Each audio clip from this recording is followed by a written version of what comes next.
एक राजा के यहाँ विशाल और सुंदर महल था और फलों का एक सुंदर सा बगीचा भी था।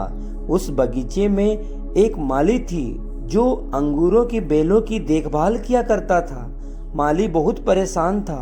अंगूरों के बेलों पर रोजाना एक चिड़िया अंगूरों पर आक्रमण करती थी और जो मीठे मीठे अंगूर होते थे खा जाती और अधपके और खट्टे अंगूर थी उसे जमीन पर गिरा देती थी।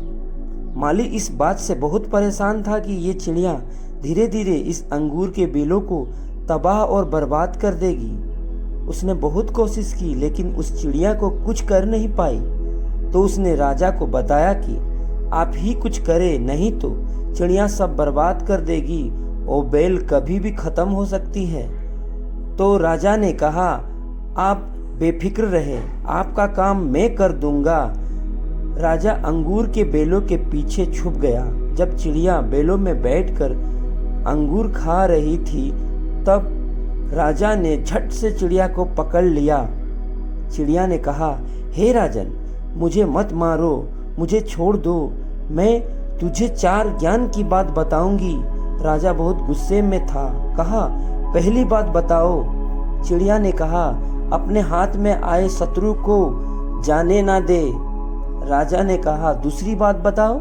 चिड़िया ने कहा, कभी भी असंभव बात पर यकीन ना करे। राजा ने कहा, ठीक है, तीसरी बात बताओ। चिड़िया ने कहा, बीती बातों पर पश्चाताप ना करे।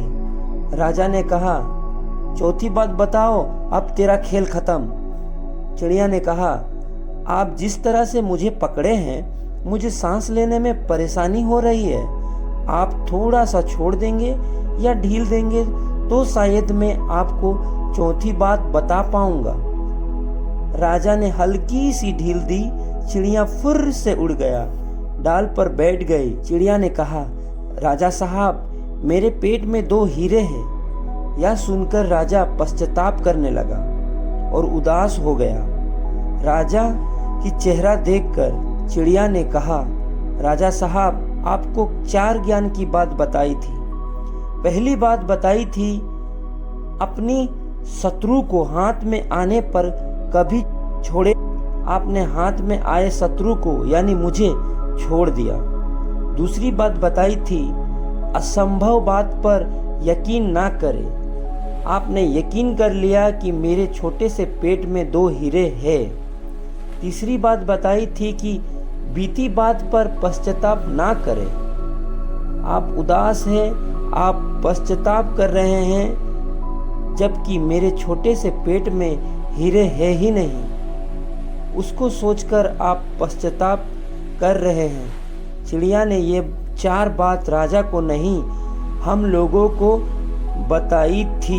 हम बीत चुके बातों पर हमेशा सोचते रहते हैं, उदास रहते हैं और भविष्य को सोचते नहीं। वर्तमान में रहना शुरू कीजिए और भविष्य के लिए अभी से सोचना और सपनों के रास्ते पर चलना शुरू कीजिए।